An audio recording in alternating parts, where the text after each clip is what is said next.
Vamos hoy a dedicar una parte, un tiempo de la conferencia para dar a conocer acciones en contra de la homofobia, en contra de la discriminación, en contra de los crímenes de odio. Nosotros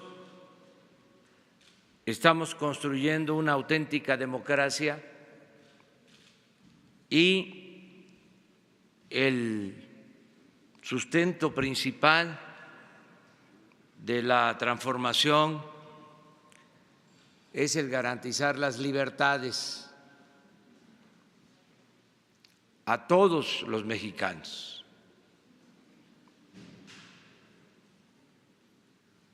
Es democracia, libertad y justicia.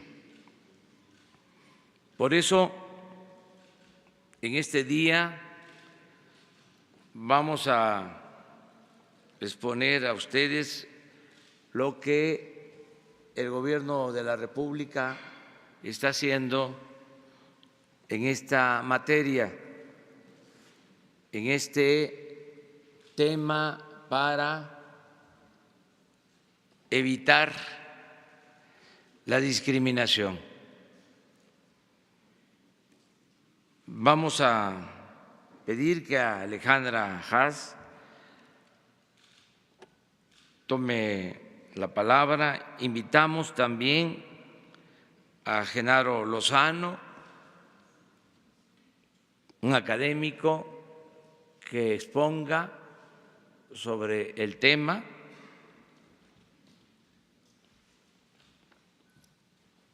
y al doctor Hugo López, que es subsecretario de Prevención y Promoción de la Salud de la Secretaría de Salud. Entonces tienen la palabra. Empezamos con Alejandra, si les parece. Permíteme nada más. Es un honor que nos acompañe Claudia Sheinbaum, jefa de gobierno de la ciudad, Alejandra Encinas, y la directora Andrea González, directora de la clínica de Condesa, que estén aquí con nosotros. Muy buenos días a todas y a todos. Hoy las personas de la diversidad sexual siguen viviendo con miedo. Miedo a expresar sus sentimientos y sus afectos hasta con sus familias. Miedo a hacer cosas tan cotidianas como ir a la escuela, ir al trabajo, incluso miedo a salir a la calle. Y tienen miedo porque son rechazadas en sus hogares, son despedidas de sus trabajos, son agredidas en las escuelas y acosadas en las calles. Peor aún, son víctimas de crímenes motivados por el odio, solo por ser quienes son. Y no es justo que las personas vivan con miedo solo por ser quienes son. Como ha dicho el señor presidente, este gobierno ha establecido con claridad que nadie se quede atrás, que representará a todas las personas, ricas y pobres, del campo y de la ciudad, de todas las corrientes de pensamiento y de todas las orientaciones sexuales e identidades de género. Y no se trata solo de palabras. Hablamos de acciones concretas para transformar la vida de las personas. Enunciaré solamente algunas de estas acciones. Los servicios de salud serán dignos y apropiados para las personas de la diversidad sexual. Las instituciones de este sector están comprometidas con que se aplique correctamente el protocolo de atención a esta población. También se impulsan acciones de inclusión laboral que garanticen que todas las personas tengan las mismas oportunidades sin importar su identidad o su orientación. Entre otras acciones, reforzaremos la norma mexicana de igualdad laboral y no discriminación para que mejoren las oportunidades para todas y para todos. En las escuelas del país, nuestras niñas, niños y jóvenes están viviendo auténticas pesadillas por ser quienes son o por cómo son percibidos. No podemos permitir que nuestras escuelas sigan siendo espacios de discriminación y de violencia. En el acuerdo educativo recién publicado ya se indica que el sistema educativo será inclusivo y respetuoso de las diferencias. En conjunto, autoridades, maestros y el resto de la comunidad escolar trabajarán para volver realidad este derecho. Para que las investigaciones sobre crímenes de odio sean efectivas y la atención a las víctimas sea digna, todas las procuradurías y fiscalías del país deben atender el protocolo de actuación en los casos que involucren a esta población. Con estas y otras acciones no se pretende otorgar derechos especiales a nadie. El propósito es eliminar la discriminación que impide que las personas ejerzan sus derechos. Otro ejemplo más es la medida que ayer anunció la Secretaría de Relaciones Exteriores. Cualquier pareja, sin importar su orientación sexual, podrá contraer matrimonio en los consulados de nuestro país. Esta mañana, el presidente de México emite un decreto por el cual declara el 17 de mayo no solo como el Día Nacional de la Lucha contra la Homofobia, sino también contra la lesbofobia, la transfobia y la bifobia. Para alcanzar la paz que tanto anhelamos, debemos empezar por combatir nuestros prejuicios. Nos lastiman y dividen a las familias y a la gente. Apoyemos las acciones que pueden impulsar esta transformación social. Todas y todos podemos aportar algo. Muchas gracias.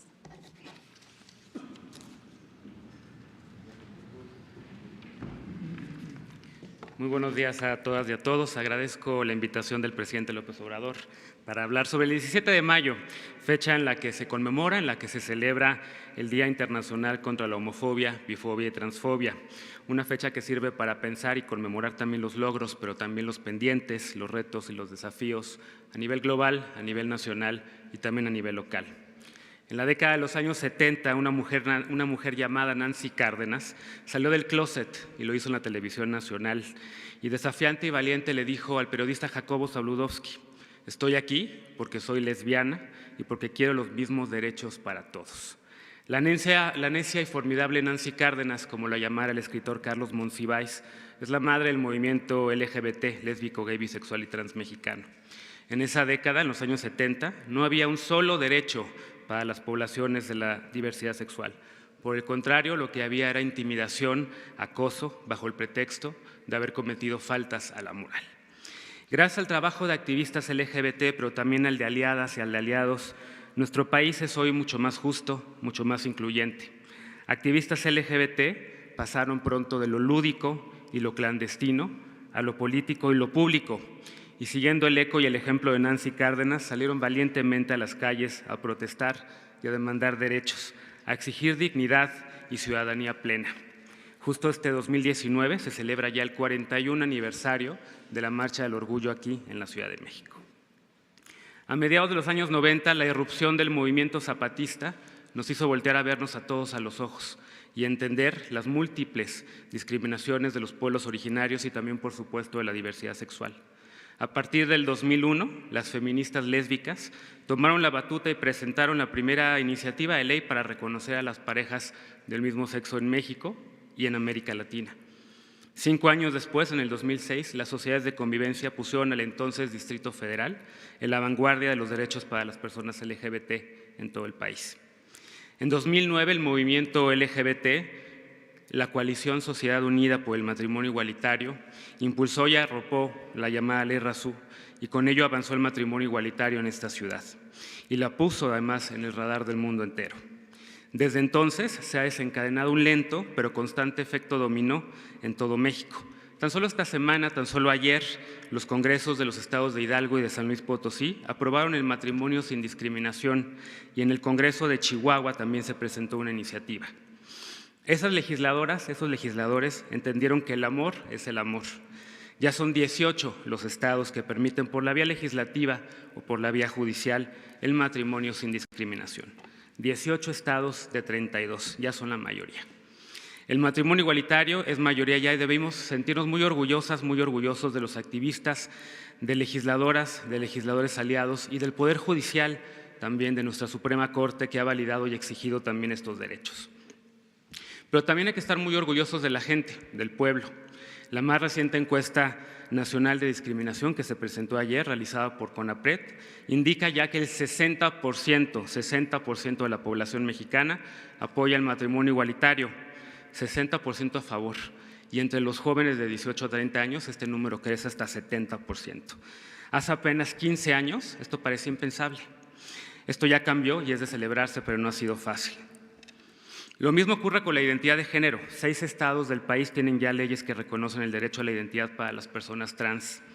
Falta todavía mucho por hacer, pero ayer justo una joven abogada, activista, indígena y mujer trans llamada Jessica Marjan detalló los retos para las poblaciones en la Secretaría de Gobernación a integrantes del Gabinete del Gobierno de México, que dicho sea de paso, es el gabinete más aliado en la lucha de los derechos humanos para las personas LGBT en la historia de este país. Hemos avanzado colectivamente mucho y celebramos colectivamente lo logrado hasta ahora, e incluso hay excelentes noticias, históricas noticias en el tema del VIH-Sida que presentarán más adelante, pero el panorama dista de ser óptimo. Según la organización Letra S, 473 personas fueron asesinadas en el sexenio anterior, simplemente por ser gays, lesbianas o trans, y este año ya van 28. Apenas la semana pasada, a menos de 3 kilómetros de aquí, donde estamos, de Palacio Nacional, un restaurante llamado La Cañita fue atacado por sujetos con odio a las mujeres lesbianas, porque el odio mata. La ideología del odio que diseminan grupos antiderechos mata. La lesbofobia mata, la transfobia mata, la homofobia mata. Así de simple, así de fuerte, así de contundente. El gobierno que encabeza, presidente, el gobierno que encabeza Andrés Manuel, tiene que decirlo muy claro: no hay cuarta transformación posible sin las personas LGBT en México. Nuestro país no va a ser más justo, seguro e incluyente si seguimos discriminando, si seguimos diciendo que estos temas no importan, si seguimos pensando en consultas para los derechos humanos.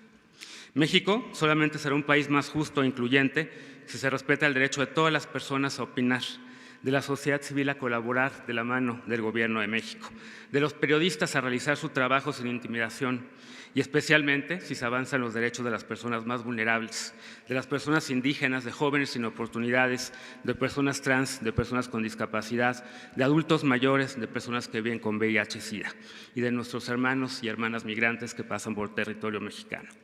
En todos estos grupos, en todas las familias, en todas las calles, en todos los partidos políticos ya hay al menos una persona LGBT.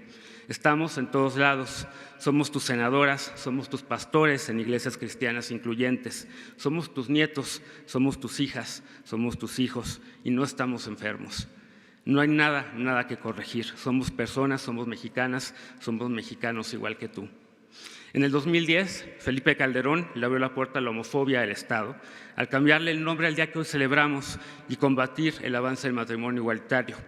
Y lamentablemente el Partido Acción Nacional ha votado mayoritariamente en contra de los derechos de las personas. En 2016 el presidente Peña Nieto cambió esta postura, le abrió la puerta a los pinos, a la diversidad sexual, decretó el primer Día Nacional contra la Homofobia en nuestro país. Presentó un paquete de iniciativas en la materia, pero su partido, el PRI, lo dejó solo, le dio la espalda.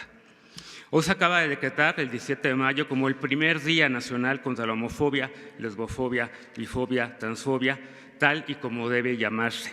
La puerta abierta se ha ensanchado y no debe cerrarse, mucho menos en un gobierno de izquierda que lucha por la justicia social, mucho menos cuando la historia de los avances de la diversidad sexual ha ido acompañada de los distintos partidos socialdemócratas y los de izquierdas que han existido en México. Y hay que decirlo, Morena hoy ha votado a favor de todas las iniciativas de matrimonio igualitario y de identidad de género que se han presentado, y lo ha hecho con apoyo de muchos otros partidos, del PRD, del PT, del Movimiento Ciudadano y en algunos casos del PRI, Partido Verde y Nueva Alianza. México no será un país más libre, más justo y más equitativo sin la diversidad sexual. México no será un país menos desigual hasta que la dignidad de todas las personas, incluidas las LGBT, se haga costumbre. Porque solamente la inclusión y la verdad nos harán libres.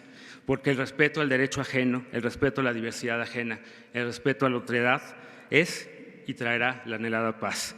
Por ello, todas las personas, todas las identidades, todas las orientaciones, todas las familias, ni un paso atrás.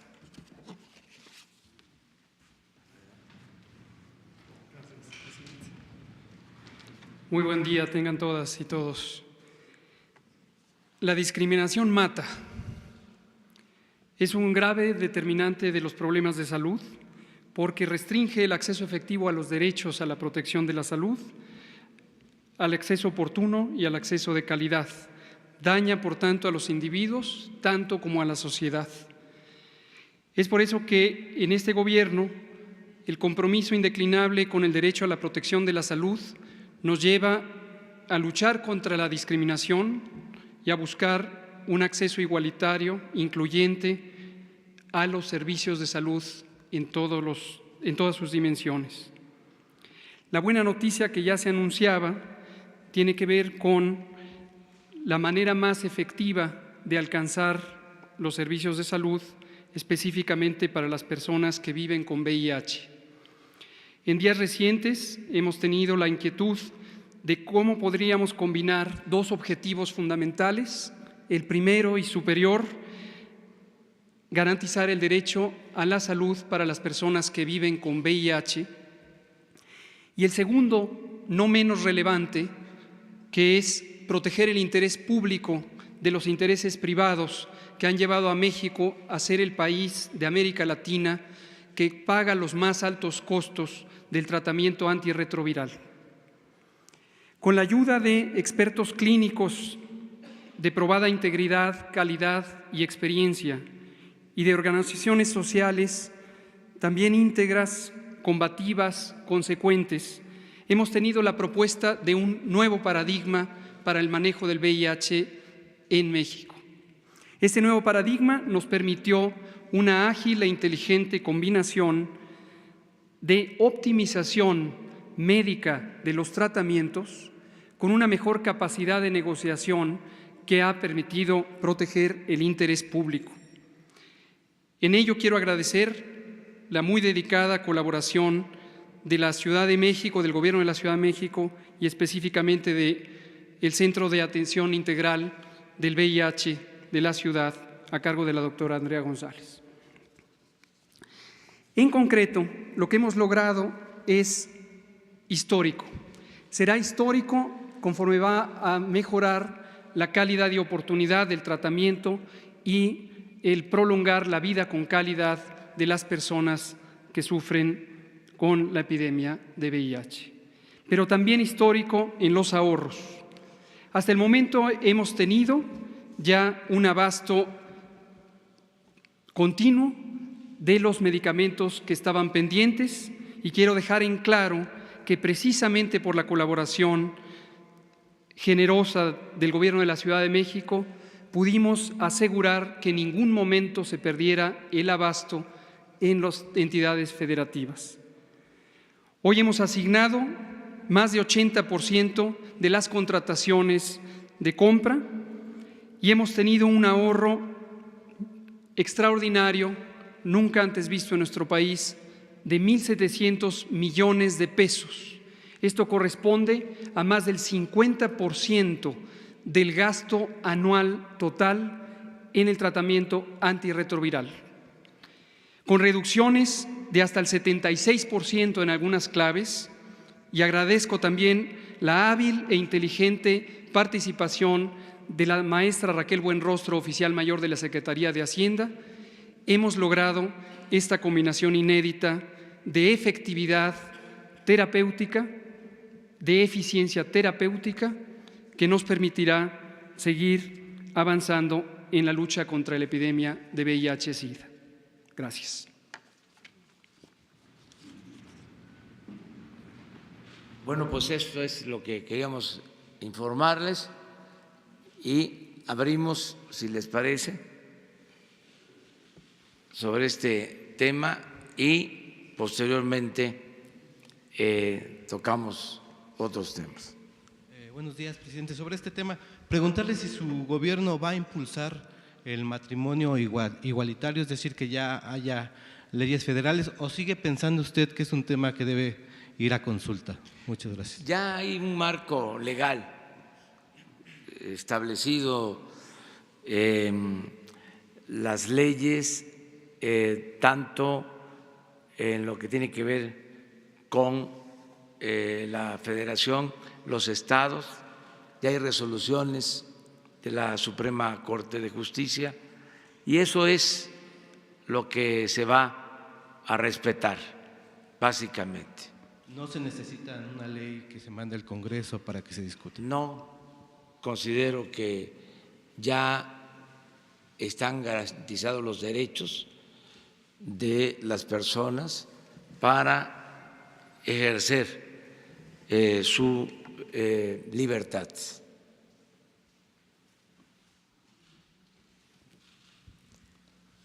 Gracias, buenos días, señor presidente. Alejandro Lero de la Red. Preguntarle, presidente, ¿no existen las cartas que usted le envió al rey de España y al Papa, así como la que recibió del presidente Felipe Calderón? Parece absurda la pregunta, pero le voy a decir por qué. Hizo una solicitud de transparencia a la Secretaría de Relaciones Exteriores. Me respondieron que las cartas las tiene la Oficina de Presidencia. La Oficina de Presidencia me respondió que las cartas las tiene la Cancillería. Y sobre la carta que usted recibió del presidente Felipe Calderón, que nos lo contó aquí mismo el pasado 8 de abril, también me dice la Oficina de Presidencia de la República que son inexistentes. Preguntarle, presidente, ¿en verdad no existen estas cartas como lo responde la Oficina de Presidencia o hay alguna estrategia para no entregarlas o una estrategia dilatoria para entregar las cartas? Gracias, presidente. Bueno, miren, acerca de las cartas, yo di a conocer aquí que íbamos a esperar a que se asentaran las cosas, a que se serenaran los ánimos por la polémica que generó la carta al rey. Y en eso estamos. Hay elecciones todavía en España. Creo que a finales de este mes, ya a partir de ahí, para ser muy cuidadosos de las formas, vamos a dar a conocer la carta al rey. Por transparencia, perdón, presidente, ¿por qué no las entregan? ¿Por qué responde la presidencia que son inexistentes? Pues no sé, pero yo hago el compromiso con ustedes de darlas a conocer a principios de junio, si les parece. Es una cuestión de respeto, de diplomacia. Nosotros dimos a conocer las cartas, o mejor dicho, enviamos las cartas y de repente las filtraron. Cuidamos la forma y filtraron la carta. Entonces vamos ahora a dar a conocerla a principios del mes próximo, que pasen las elecciones. Acerca de la carta de Felipe Calderón, pues eso, mañana se las entregamos. El lunes, sí, es que ya es viernes. El lunes se las entregamos, ¿sí? Si les parece. Gracias. La otra muy breve, presidente. Ahora, ¿por qué no tuvimos invitados para esta conmemoración siempre ha habido el Día de las Madres, el Día del Niño, etcétera, y hoy no tuvimos invitados, no aquí en primera fila. Pero A no ver, en primera pásele fila. acá. con No era nosotros. pregunta. Gracias, presidente. No, sin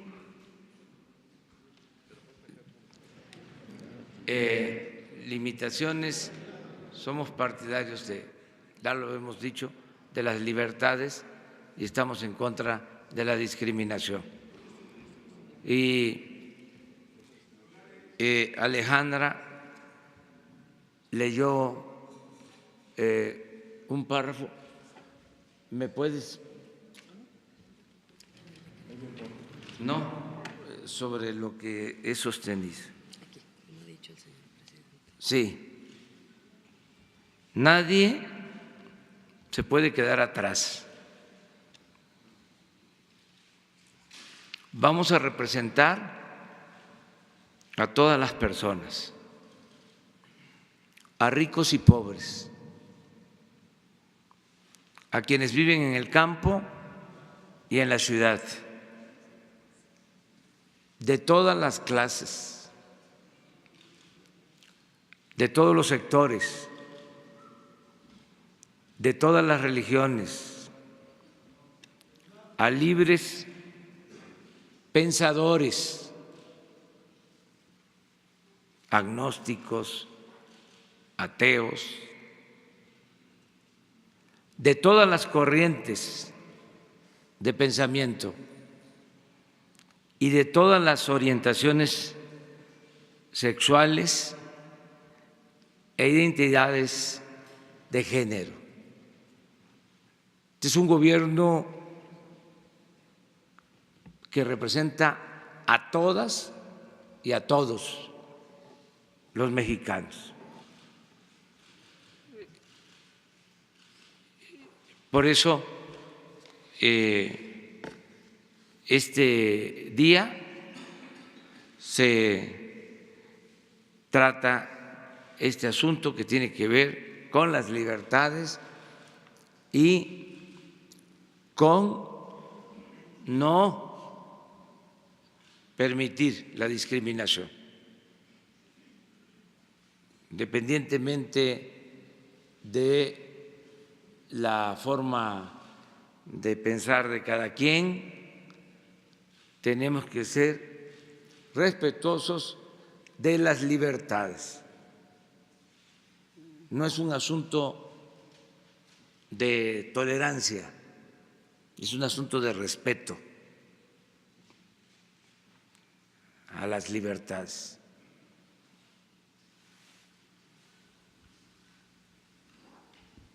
Gracias, presidente. Buen día. Alfonso Barlas, de Cadena Raza, Radio 620. Preguntarle sobre el tema educativo, ahorita aprovechando la presencia de la jefa de gobierno, la doctora Claudia Sheinbaum, en torno a que se había anunciado el programa de comida caliente en los planteles educativos de primaria y secundaria. Sin embargo, presidente, hay algunos planteles, y usted le había comentado que todos los niños tienen derecho a la educación y a la alimentación, hay unos planteles de tiempo completo que aún se resisten a dejar los comedores. Sabemos que son comedores que lo maneja la gente, un sector privado y la dirección. ¿Qué está pasando con ese programa? ¿Cuándo va a entrar realmente? Y si es obligatorio que las escuelas deben llevar a cabo este programa como debe de ser para garantizar la educación y la alimentación como debe de ser a todos los menores, toda vez de que algunos padres de familia pues no cuentan con el apoyo económico, que está cobrando de 25 a 30 pesos diarios y lamentablemente hay menores de edad que se quedan sin alimentación. ¿Qué va a pasar en este caso, señor presidente? Gracias. Sí, es un propósito el que se apoye a estudiantes, sobre todo a los estudiantes pobres, de familias de escasos recursos económicos, y lo estamos haciendo a través de becas que se están entregando en preescolar, en primaria, en secundaria, en nivel medio superior, en nivel superior. Es un programa de becas amplísimo de apoyo a estudiantes. Y estamos también buscando la forma de reforzar lo de la alimentación en las escuelas. Existe ya en algunos casos, pero no es suficiente. Y lo que queremos es buscar el mejor mecanismo para que funcione bien. Me ha tocado ver escuelas rurales, comunidades muy apartadas, en donde hay muy buena organización de madres, padres de familias, maestros, y las madres se turnan y van a hacer la comida a la escuela. El gobierno da los recursos para los alimentos y es un sistema que funciona bien en la práctica. Eso es lo que queremos, buscar que le llegue el apoyo de manera directa a la organización escolar, a lo que antes eran las sociedades de padres de familia, para que junto con los maestros administren los fondos y se compren los alimentos, se preparen los alimentos y hay alimentos en las escuelas. Sí, gratuita. Es el propósito. Vamos poco a poco en esto, pero el gobierno va a garantizar el derecho a la educación a todos y no va a importar la condición económica o social de los padres. Ese es un compromiso. Por eso estamos organizando bien al gobierno. No es una excusa, pero era un desorden. Ayer hablaba yo de que la política, entre otras cosas, es poner orden en el caos. Lo que imperaba, lo que prevalecía era la corrupción, el saqueo. Entonces, estamos poniendo orden y esto nos va a permitir pues tener presupuesto suficiente para atender las necesidades básicas. Lo de los medicamentos es un ejemplo de cómo se repagaban los medicamentos. Se constituyó la venta de medicamentos en una de las industrias más lucrativas de México en los últimos tiempos por la corrupción. Entonces, al terminar con todo eso, pues se va a poder ayudar muchísimo más a la gente, va a rendir más el presupuesto.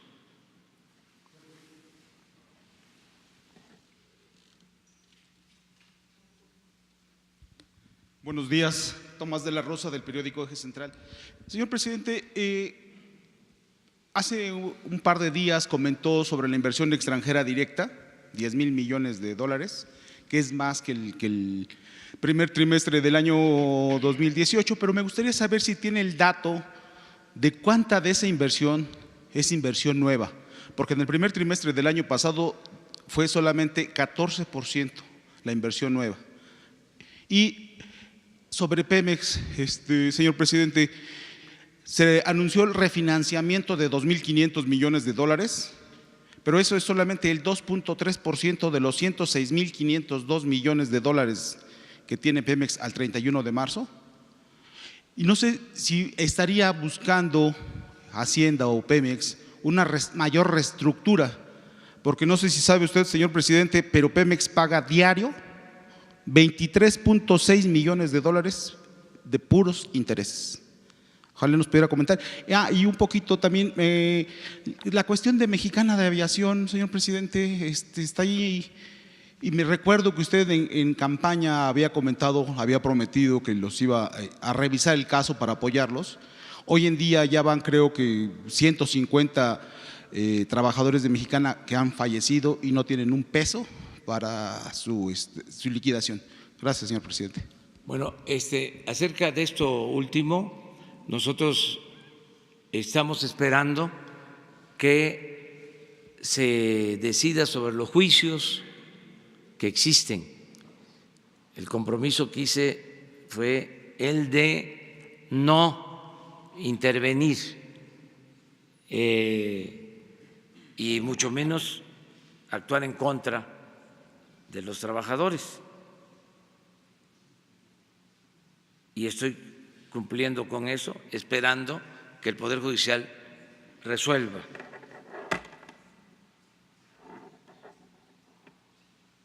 Y estamos en condiciones de ayudar en todo lo que podamos. Acerca de lo de Pemex, pues ya lo hemos explicado bastante. Pemex fue una empresa maltratada por los tecnócratas corruptos, neoliberales o neoporfiristas, que querían destruirla como empresa. Pero es tan noble esa empresa porque el petróleo es un gran negocio, de que no pudieron acabarla, destruirla. Y ahora esos mismos son los que de manera cínica, cretina, dicen Pemex es una empresa endeudada, cuando ellos mismos la endeudaron. Pemex tiene esa deuda, pero tiene también mucho potencial. Estamos descubriendo nuevos yacimientos petroleros, nada más que esto no se difunde, esto no se dice, y vamos a producir mucho petróleo. Vamos a recuperar la capacidad productiva de Pemex. Y sí, Pemex tiene una deuda de un poco más de 100,000 millones de dólares, 107,000 millones de dólares aproximadamente, que por cierto no ha crecido esa deuda en lo que llevamos, ni va a crecer. 1.3. No. Según datos de Pemex. No hay incremento de deuda en términos reales. Oiga, señor presidente, pero permíteme, porque es muy interesante. Ojalá ya, como dicen los jóvenes, ya chole con esto, ¿no? Con todo respeto. Pero está bien seguirlo explicando. Miren, Pemex tiene esa deuda que se contrajo en los gobiernos anteriores, cuando no se debió endeudar a Pemex. Como se padece de amnesia, hay que estar recordando de que con Fox y con Calderón se recibieron dinero, se recibieron fondos, se recibió dinero por la venta de petróleo al extranjero como nunca en la historia. Raudales de dinero. Y todo se fue por el caño de la corrupción o se utilizó para financiar el gasto burocrático. También saben para qué, para condonar impuestos a sus allegados. Entonces, no se debió endeudar a Pemex como se hizo.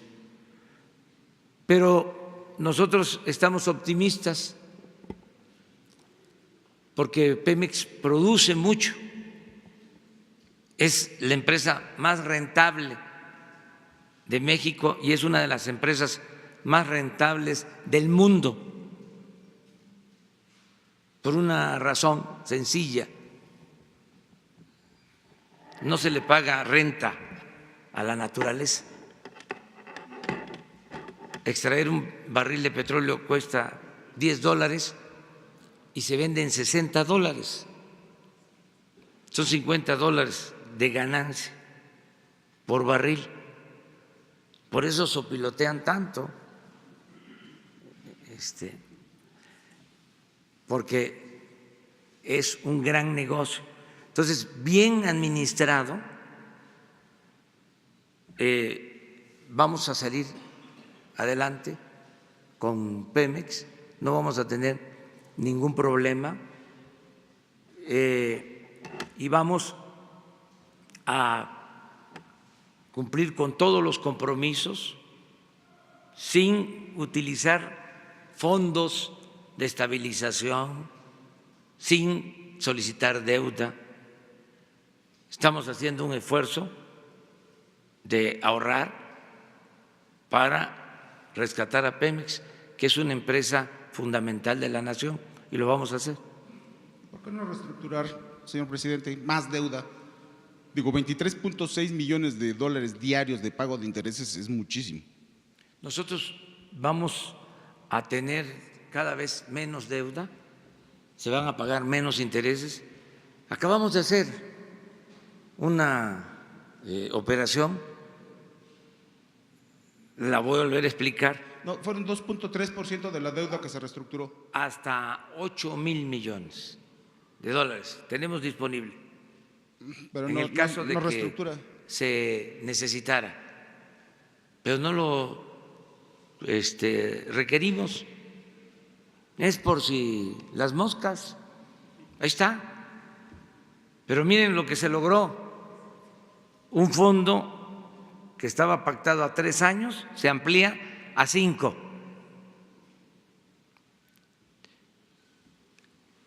También se amplía el monto a 8,000 millones de dólares y se amplía el plazo, se amplía el monto y se reduce la tasa de interés. A ver, un economista pues debe saber, cualquier persona, de que esto tiene que ver con la confianza que se le tiene al país y al gobierno. ¿Y saben de dónde dimana la confianza? De que ya no hay corrupción tolerada en el gobierno. Y esa información la manejan pues los bancos extranjeros y los financieros. Saben muy bien lo que está sucediendo, porque todos los días tienen información acerca de el dato de inversión extranjera directa. Es nueva inversión, 10,000 millones de dólares. Ayer la Secretaría de Economía dio el informe y le voy a pedir a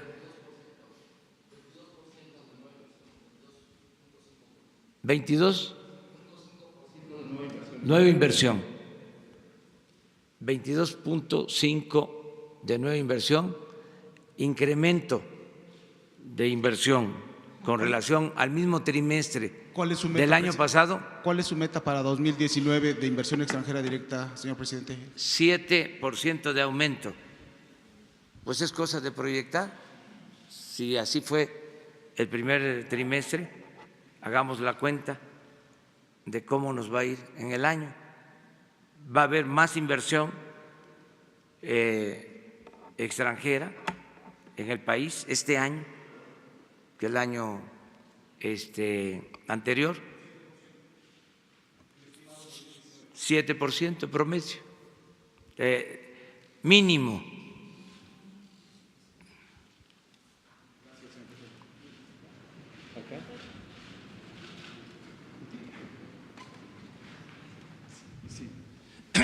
Buenos días, señor presidente. Jaime Hernández, del periódico digital Bajo Palabra.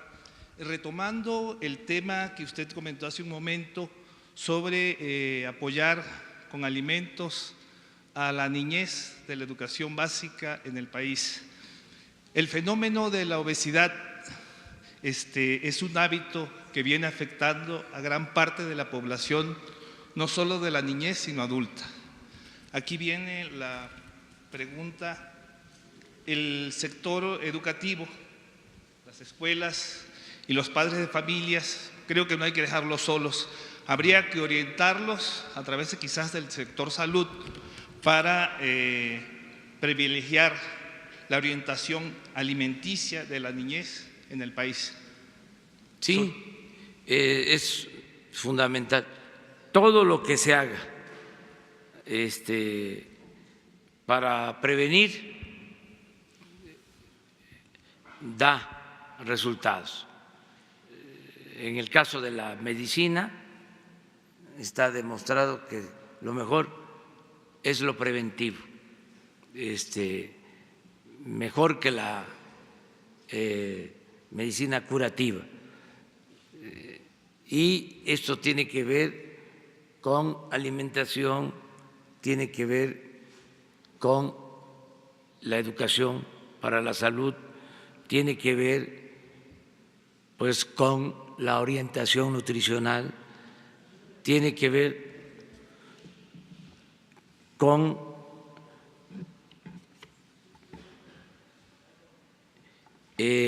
hábitos, tiene que ver con la práctica del deporte, el ejercicio. Todo esto es muy importante y es lo que se está haciendo, dando más importancia a lo preventivo.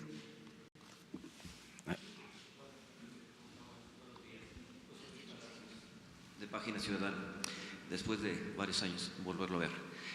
Dos preguntas. Una, dice, el destino nos alcanzó, hay mucha contaminación. ¿No sería bueno retomar los ventiladores que propuso el ingeniero Alberto Castillo, que tanta burla le hicieron en el pasado y son utilizados en otras naciones? ¿No es momento de repensar y retomar esa propuesta? Es la primera bola. La segunda bola, señor, usted habla de justicia. ¿Es justo que la clase media, la clase trabajadora, pague impuestos, ICR, pague por trabajar? ¿Cuál es su opinión? Mire, Claudia tiene que irse, pero a mí me gustaría que antes de irse que contestara a la primera pregunta. Gracias, presidente. Buenos días. Es una alternativa que se ha estudiado mucho, no es una alternativa viable. En realidad, para reducir la contaminación, pues hay que ir a las fuentes de la contaminación. En el caso de la zona metropolitana tiene que ver con vehículos, tiene que ver con industria y recientemente por las elevadas temperaturas, los incendios agroforestales, etcétera. Entonces, ahí es donde hay que ir para reducir emisiones. Sí, por el momento inclusive le tocó a Alejandro también revisarlo y no es un proyecto viable. Gracias. Pues ahora sí. Ahora sí ya, me despido. Sí. Queda Andrea González. Está muy bien. Bueno, sí, miren, el lunes quedamos en que vamos a dar a conocer un decreto para suspender la condonación de impuestos a los llamados grandes contribuyentes, porque se ha abusado de ese mecanismo. El presidente tiene esa facultad y voy a renunciar a esa facultad mediante un decreto. Y luego voy a enviar, cuando sea el tiempo, modificaciones en la ley de ingresos en el mismo sentido. No quiero que se vaya a malinterpretar. No se trata de las devoluciones que se tienen que hacer de conformidad con la ley. Estoy hablando de condonación de impuestos, porque imperaba el influyentismo y la corrupción. Entonces, se condonaban año con año miles de millones de pesos, al grado de que habían grandes contribuyentes que no pagaban impuestos.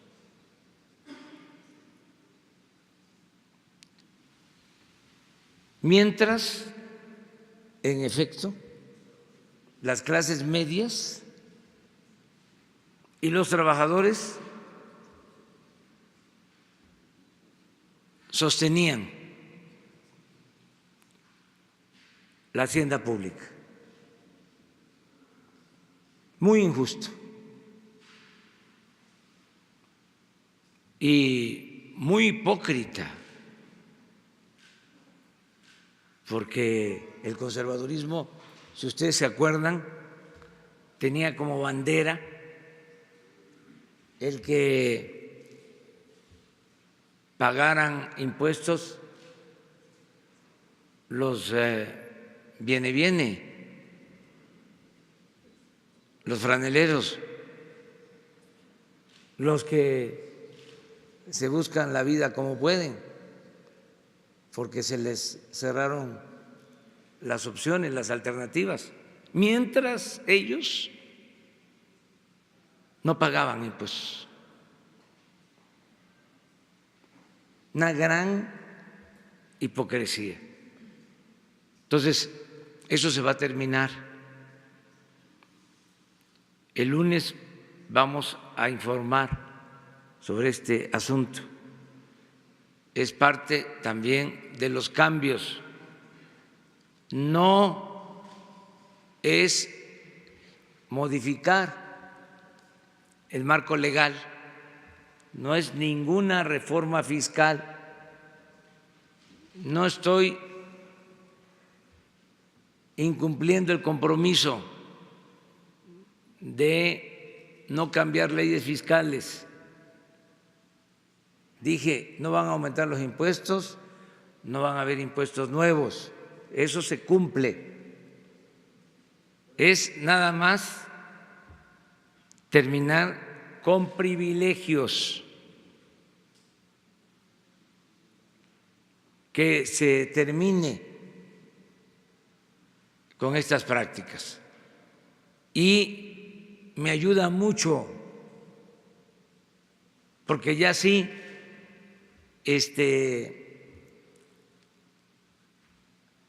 no van a estar pidiendo audiencia para tratar ese tema. Es bastante suficiente. De condonar impuestos está contemplado en el Código Fiscal. Entonces, se necesitaría una reforma como la que se hizo el Código Penal para los delitos graves. Es primero un decreto y luego una modificación legal. Sí, pero vamos a iniciar. Es más, ni siquiera necesitaría el decreto, bastaría con un memorándum. O sea, si ya es una decisión tomada, es mi facultad. Es sencillamente no permitir que haya condonación de impuestos. Y el lunes vamos, como dicen los abogados, a fundar y motivar la decisión, porque les vamos a dar a conocer el monto de lo que se ha condonado en los últimos tiempos. Todos tenemos que contribuir. Lo que está mal es que no haya justicia y que unos paguen y otros no, porque de acuerdo a la Constitución el cobro de los impuestos se tiene que llevar a cabo de manera progresiva. Es decir, el que tiene más, el que recibe más, debe de contribuir con más. Es un principio constitucional.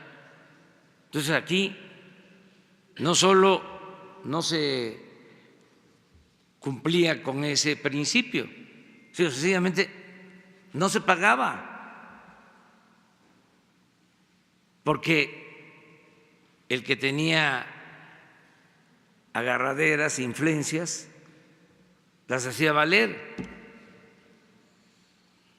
Estábamos muy mal, un gobierno corrupto, ineficiente, un gobierno dominado por el influyentismo, faccioso, un gobierno convertido en un comité al servicio de unos cuantos. El gobierno no representaba a todos los mexicanos.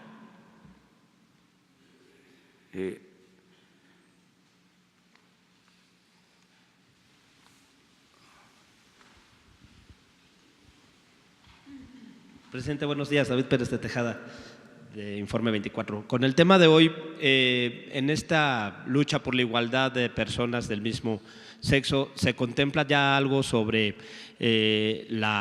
los pensiones que tengan cuando fallezca la pareja, que reciban ese dinero, esas facilidades, o para adoptar niños? Eso está en proceso, eso pues es la misma sociedad y las autoridades correspondientes las que van a decidir. Es un proceso, pero lo importante es que se vaya avanzando para el ejercicio pleno de las libertades y que no haya discriminación. Una compañera. Gracias, buenos días. Rocío Méndez, de Noticias MBS. ¿Qué pasó, señor presidente? ¿Aumentó el desempleo de 3.1 a 3.4? ¿Cuál es el diagnóstico que usted recibió? ¿Qué se hará al respecto? Y también nos gustaría pedirle tanto a la señora Haas como al subsecretario Encinas que nos expliquen qué acciones van a tomar al respecto de los crímenes de odio después de los datos que se dieron a conocer que continúan estas agresiones, sumando 28 homicidios en lo que va de esta administración. Gracias. Sí, miren. Acerca de lo del desempleo, yo tengo información que hay más oportunidades de trabajo en la actualidad. No se mide porque no todo lo está registrando el Seguro Social. Por ejemplo, hay 500,000 sembradores que están ya contratados.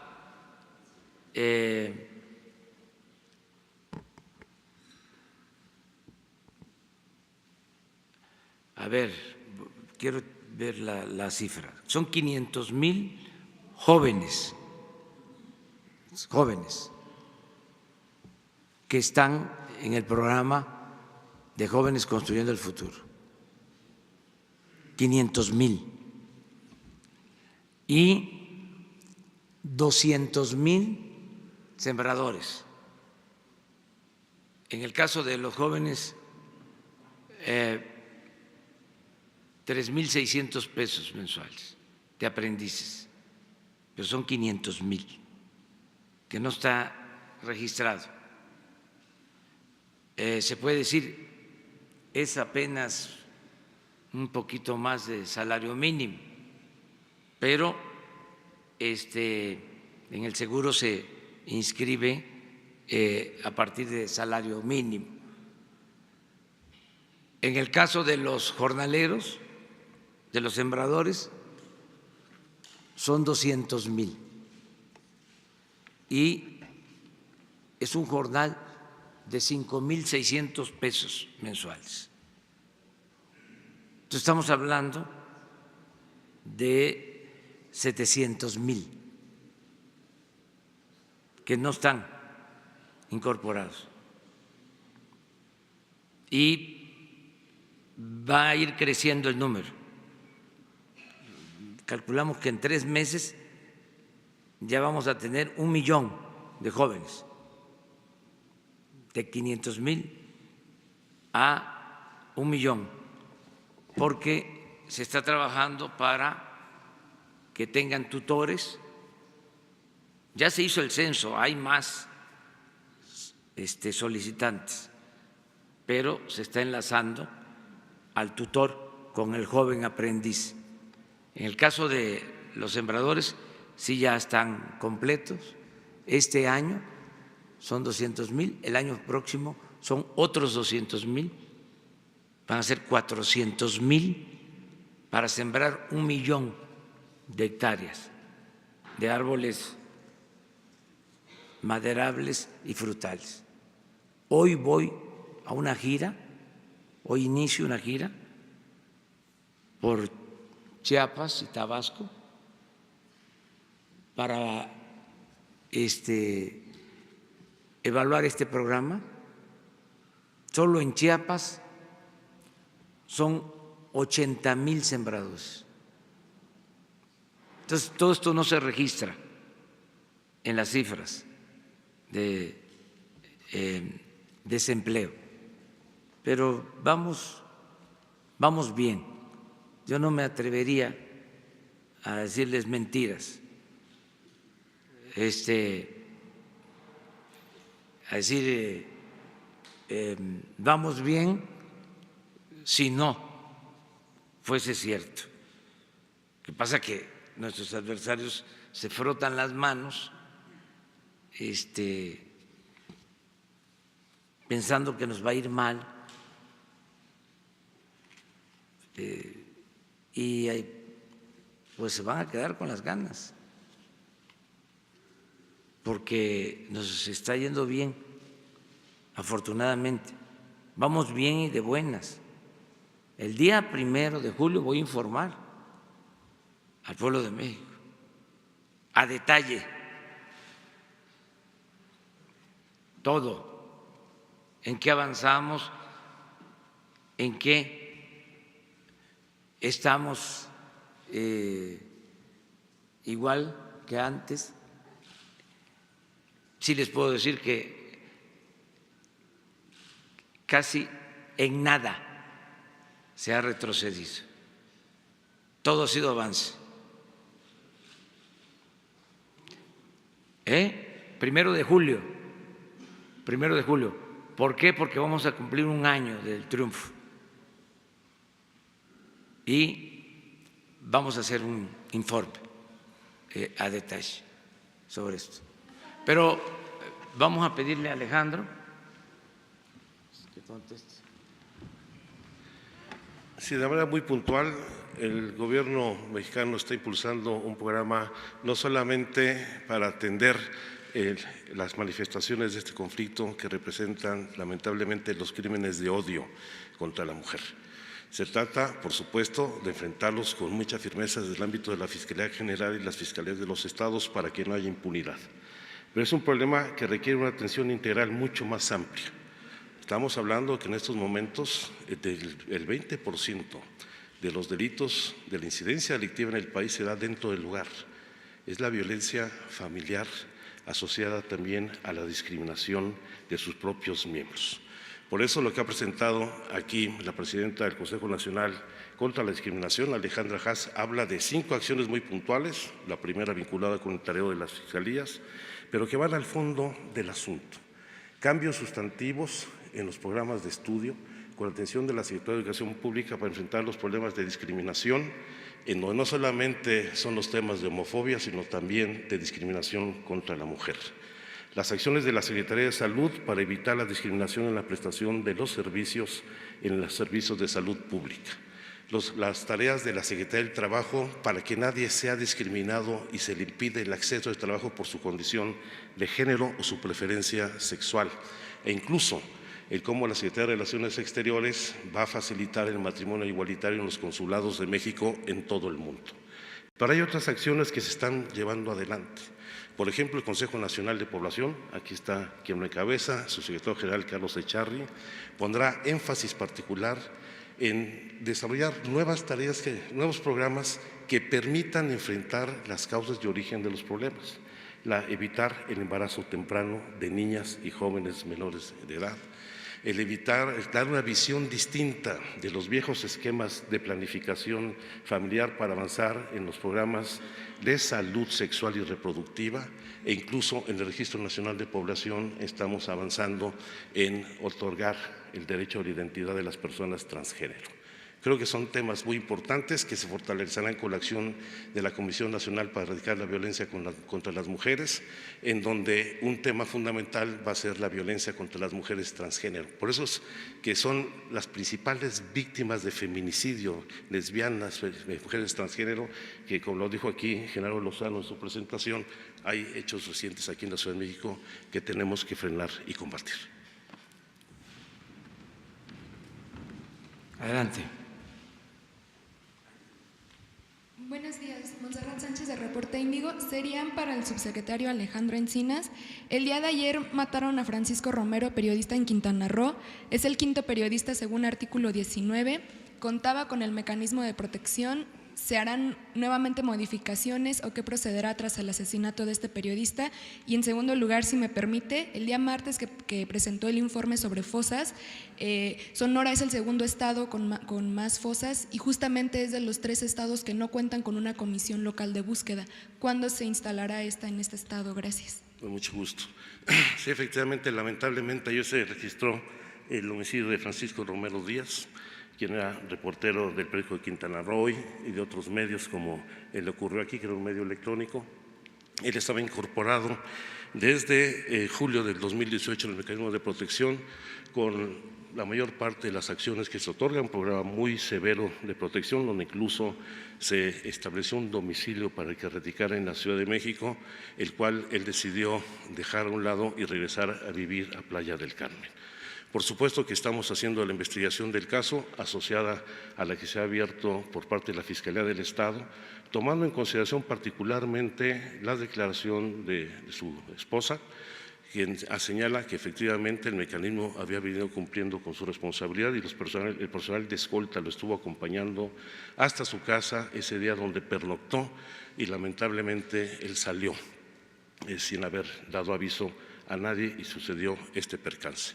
pero esto tendrá que desarrollarlo, sin lugar a dudas, la investigación de la Fiscalía, y estamos dando todo el apoyo a la familia, como también al personal del medio Quintana Roo, con quien hemos estado en comunicación, particularmente responsable del mecanismo Aarón Mastache, desde la primera hora del día de ayer. Y por supuesto habrá que revisar la implementación de las medidas que se otorgan para la protección, donde sí tenemos que pedirles a los beneficiarios de este programa pues que nos ayuden a cumplir con los parámetros de seguridad que se requieren para evitar este tipo de incidentes. Y en el caso de la Comisión Local de Búsqueda en Sonora, hemos ya establecido contacto con la gobernadora del Estado. Personalmente he hablado con ella y espero que en las próximas semanas quede resuelto. Va avanzando muy bien la conformación de las comisiones locales de búsqueda y esperemos ya tener la totalidad en las próximas semanas.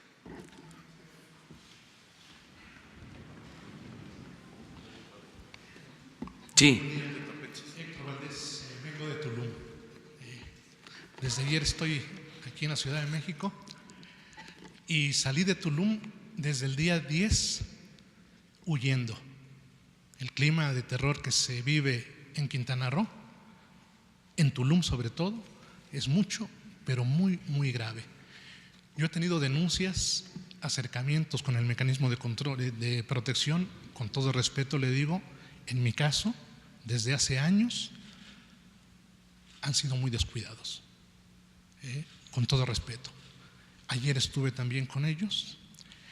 Mientras yo estaba aquí, a las 6 de la mañana, tratando de averiguar la manera de entrar, me enteré de que mataron a Francisco, que era mi amigo, pero ya han matado a 2 amigos míos también, uno en Carrillo Puerto, en julio, y en junio antes otro amigo también, en Playa del Carmen.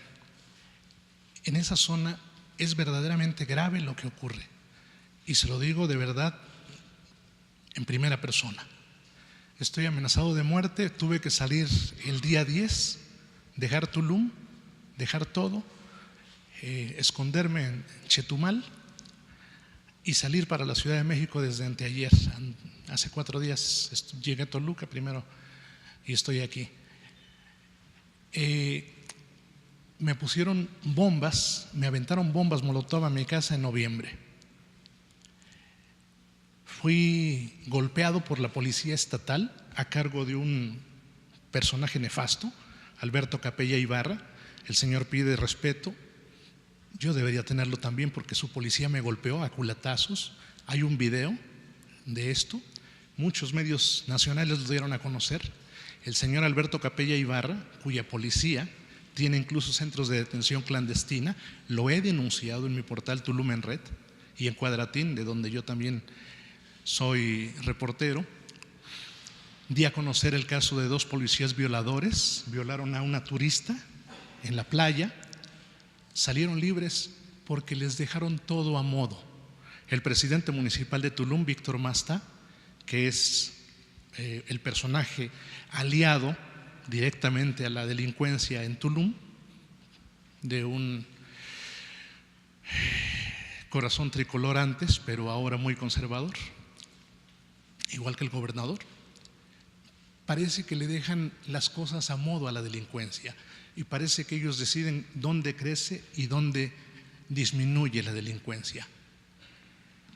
Yo he hecho periodismo crítico desde hace 10 años en redes sociales. Tengo Tulum en Red desde hace 10 años, mucho antes que medios electrónicos existieran. Yo ya tenía Tulum en Red. Entrevisté en muchas ocasiones al señor presidente como candidato desde hace mucho tiempo, cuando no lo entrevistaban todavía. En Cafeto comimos alguna vez. Estoy de verdad lastimado, sobre todo porque ayer, mientras estaba yo acá afuera en La Moneda, me enteré de que Francisco lo habían matado y estoy consternado porque a mí, después de esta golpiza que le dije, un policía estatal me dijo que yo ya estaba muerto. Me dijo: tú ya estás muerto, hijo de… nomás que no lo sabes todavía. Un policía estatal. El señor Alberto Capella Ibarra no se pronunció al respecto, ni el gobernador tampoco. Se dio a conocer en medios nacionales. Siguió. En marzo En abril todavía, eso fue en marzo, me golpearon en abril, me tendieron una emboscada, sujetos. En la noche me dijeron, así como le dijeron a Francisco, hay un cuerpo abandonado en un vehículo en tal lugar. Fui para allá, pero di aviso a la policía. Nunca me muevo sin dar aviso, jamás lo hago. Le di aviso, no hizo caso la policía. Yo llegué porque ese es nuestro trabajo. Ese es nuestro trabajo y es casi en guerra lo que hacemos. Yo he cubierto balaceras, bombas que tira la policía en contra de la población. Lo pueden encontrar ustedes. Lo que ocurre ahí es verdaderamente grave. Y ahora yo, temiendo por mi vida, me salí desde el 10. Llegué aquí tratando de conseguir justicia, tratando de conseguir a demandas que tengo pendientes desde hace mucho tiempo, varias, muchas, tratando de conseguir audiencia con ustedes, porque el mecanismo de protección a mí me dejó al garete sin respuesta. Igual que artículo 19, lo digo francamente, es decir, uno termina descreyéndose de todas las instituciones y dan ganas de decir lo que alguna vez una persona importante en la vida de todos dijo, ¿no? Al diablo con las instituciones, si no sirven. Yo no sé qué va a pasar, el periodismo no lo voy a dejar. Estoy absolutamente convencido de que he hecho un trabajo honesto, serio, responsable, a diferencia de algunos reporteros de provincia. Nunca ni siquiera ocupo altisonancias. Mantengo mi página con mi nombre visible, porque no creo en el periodismo anónimo. Incluso mis datos, mi dirección y todo, nunca había sido motivo de orgullo, nunca había sido motivo de preocupación, porque yo estoy seguro de que he hecho un periodismo honesto. Pero este gobierno que tenemos en Quintana Roo es un gobierno de terror, lo digo de verdad.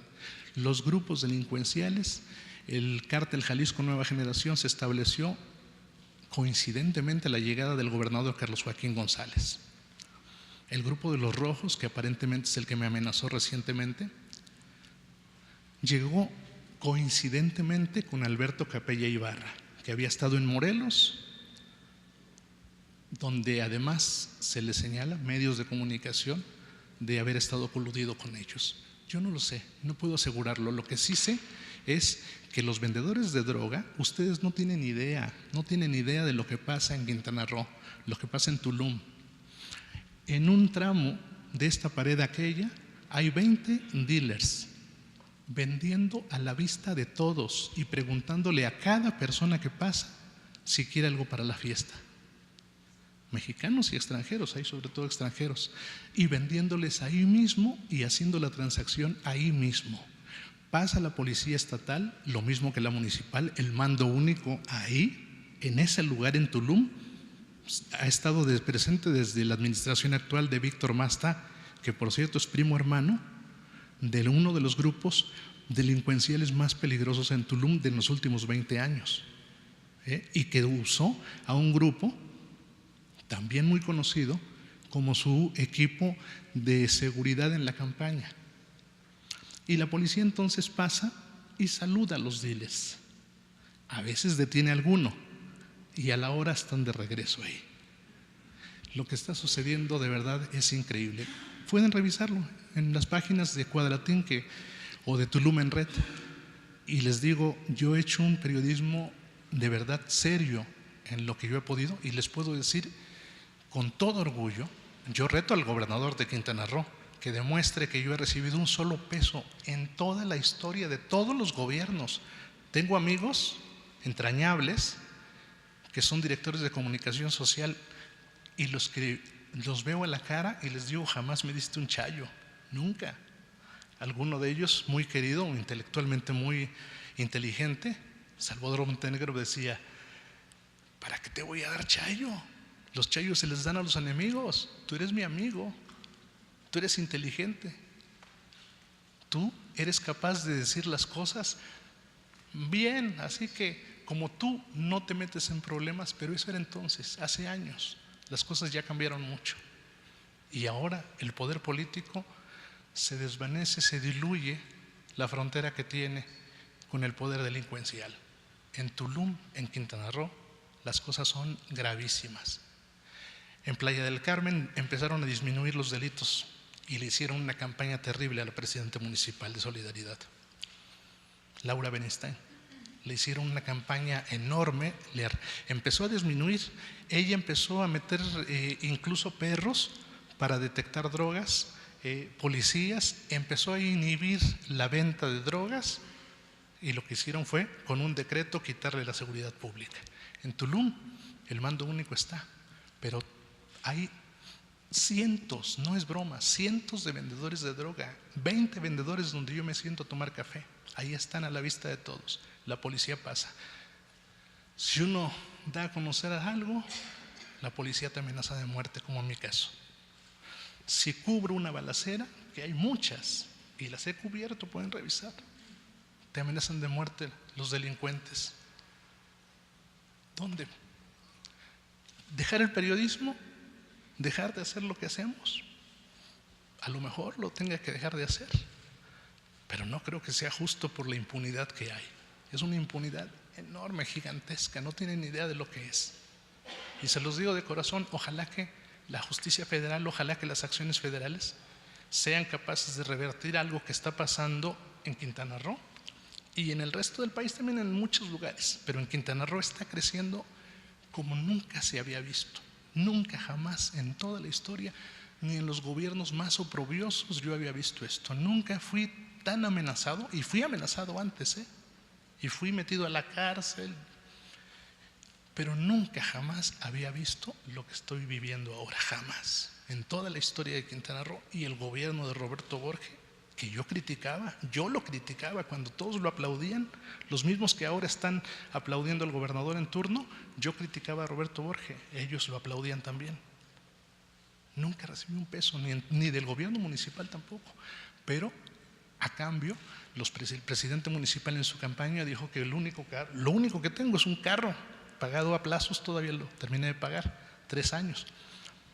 Fue capaz de decir frente a gente que me lo había comprado el PRI, cuando yo nunca he sido priista. Yo he sido, y lo dije en mis redes sociales, lo dice, yo soy peje zombie desde hace muchísimos años. Pero incluso se envenena el ambiente. Hay una cantidad de acciones que hace el poder, envenenan el ambiente, empiezan a sembrar, es un chayotero, recibe dinero del cacique aquel, recibe dinero de esto, pero yo sobrevivo apenas. El periodismo es muy mal pagado, muy mal pagado. Yo recibía apoyo de 2 hoteleros amigos míos, una pequeñez para sobrevivir, ya no me lo dan. El apoyo por manejar algunas notas a favor de ellos, de las cosas benéficas que hacían, no me lo dan porque no quieren meterse en problemas con el presidente municipal. Lo van ahogando a uno, le terminan ahogando económicamente, empiezan a amenazarlo, empiezan a querer emboscarlo. A mí me quisieron emboscar, bombas en mi casa, amenazas de muerte todos los días. Yo no sé qué se puede hacer, pero yo creo que urge que la impunidad, sobre todo en Quintana Roo, se termine, de verdad, y de corazón se los digo. Muchas gracias por… Mira, nosotros vamos a luchar, como lo estamos haciendo, todos los días para garantizar la paz y la tranquilidad en el país. Es nuestro compromiso, es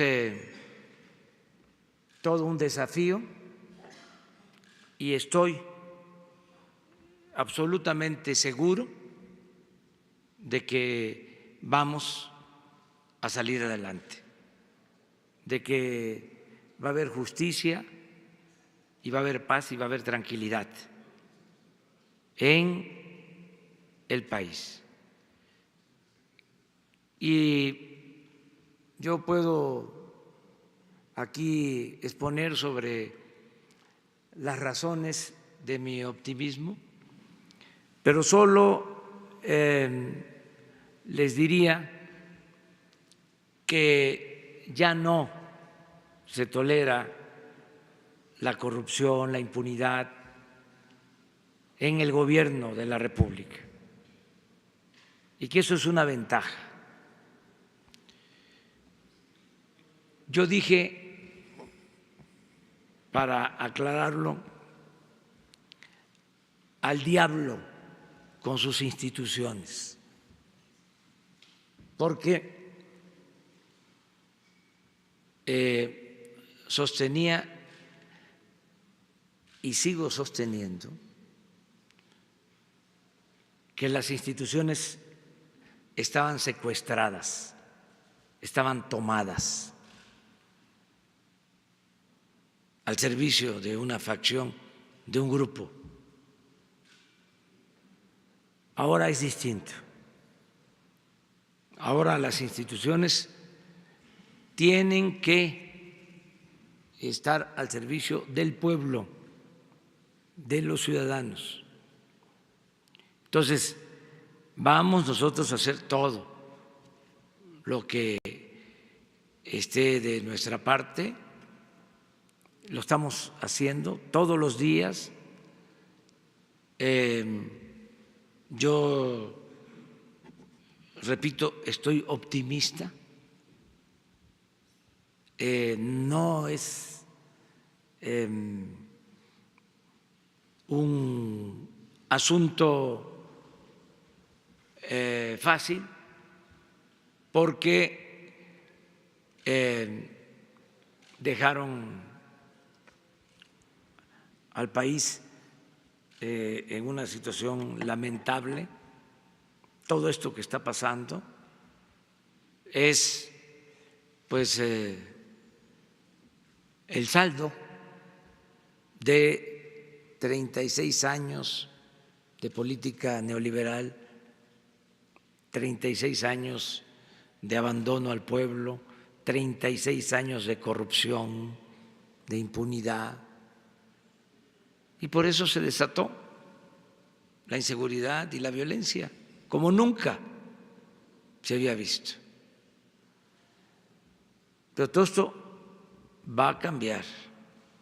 Y en tu caso, que mereces todo nuestro respeto y toda nuestra protección, nuestro apoyo, nuestra ayuda, Alejandro va a hablar contigo ahora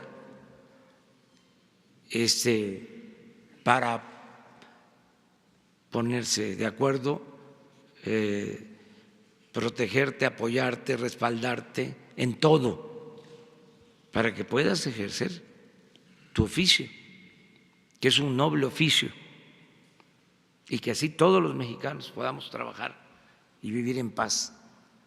Ese es el propósito.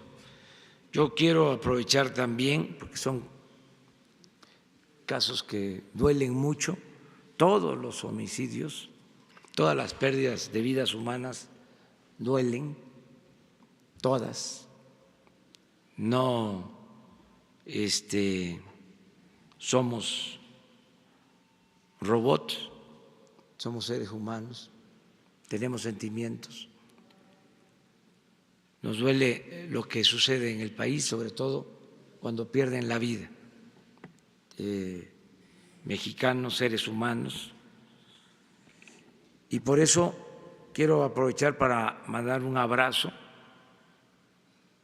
al diputado Marco Adame, que perdió a su hermano, también por la violencia que desgraciadamente prevalece en el país. Y a todos nuestros más sentidos pésames, y al mismo tiempo acompañado de ese pésame, de esa solidaridad, el compromiso sincero, serio, de que no vamos a dejar de atender este grave problema del país. Todos los días, desde muy temprano hasta muy tarde, estamos dedicados a atender los asuntos públicos y en particular lo que tiene que ver con la inseguridad y con la violencia. Estamos haciendo todo. No estamos viendo el problema por encima,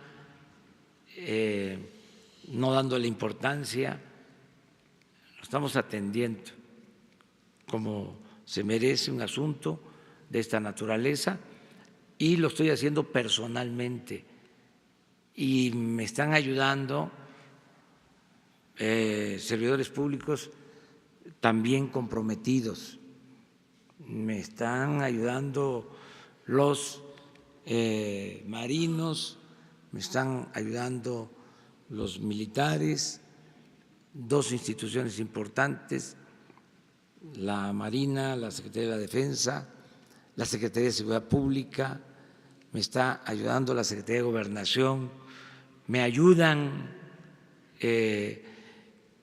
servidores públicos sensibles como los que están aquí, gente honesta como Alejandro,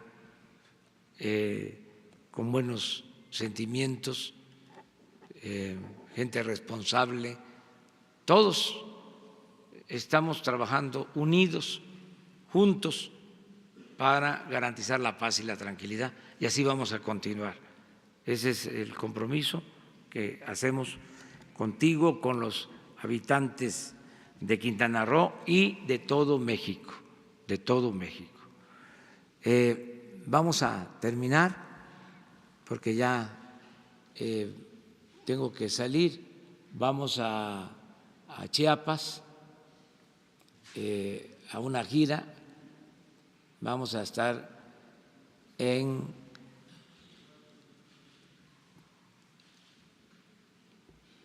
Pichucalco, vamos a estar también en Palenque, Ocosingo, vamos a estar en el Plan Balancán, vamos a hacer una evaluación del programa Sembrando Vida